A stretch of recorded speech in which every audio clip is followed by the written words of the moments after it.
A defining vote in Congress. Usually the votes in Congress are party line. You have a few Democrats defecting, a few Republicans, but nothing significant. This one was completely different, the vote on whether to defund the NSA surveillance program. The vote should never have happened. Boehner and the administration were working together to make sure it never came up. But then some really inventive Republican conservatives threatened to defeat the whole defense appropriation bill, in fact, not allow it on the floor unless their amendment got voted on. So they forced the hand. And the establishment of both parties, Boehner and Cantor for the Republicans, and Obama and Pelosi and Reid for the Democrats, and the NSA and the Defense Department and Kerry at the State Department, all worked together hand in glove to try to defeat this defunding. And they succeeded by the narrowest of margins, 205 votes to cut the funding, 217 to continue it. Now, I'm a strong advocate of cutting it. And if you want to see how your congressman voted, go to my website. It's posted there today. And this is really the defining vote. If you have a Republican member of Congress representing you, the question is really, is he part of the party establishment, or is he a genuine libertarian, Tea Party, small government guy or woman? And this vote really separated the two of them.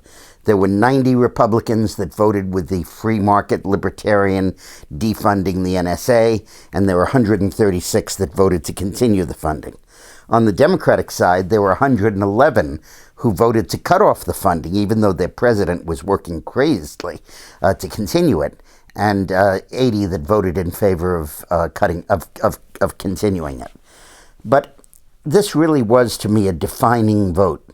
It really marks the death of the Fourth Amendment, because under the NSA surveillance program, it isn't just a question of amassing the metadata of what did this phone number call, which phone number received the call, and how long the call lasted. The provisions are much broader. First of all, it covers emails as well. But the FISA court, which is this incredible rubber stamp, they've rejected 11 out of 33,000 warrant requests since they were established in 1979. Last year, they rejected none out of, I think, 2,800 that were filed. But if an analyst at the NSA, like Snowden used to be, gets a conversation, he's entitled to assume that one of the people on the phone line is in a foreign country, and therefore he's allowed to listen in on the contents of the phone call.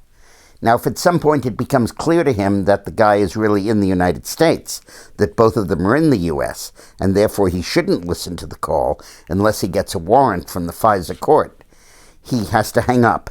But he's allowed to use the information he got inadvertently if he discovers evidence of a crime.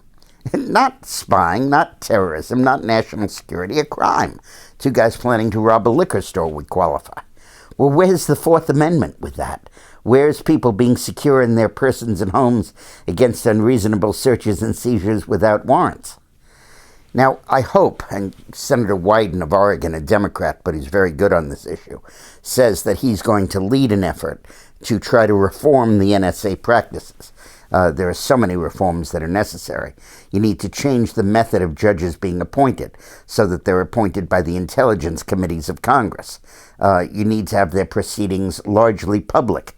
You need to have counsel to oppose the warrant requests, like a civil liberties council, to oppose it so it can be adversarial.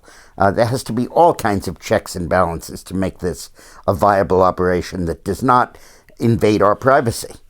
But I'm very concerned that in the hands of this administration, which misuses every piece of data it can get its hands on, look at the IRS scandal, that this really could lay the basis for an incredible invasion of privacy and, down the road, who knows, under some other administration, a totalitarian system in the United States.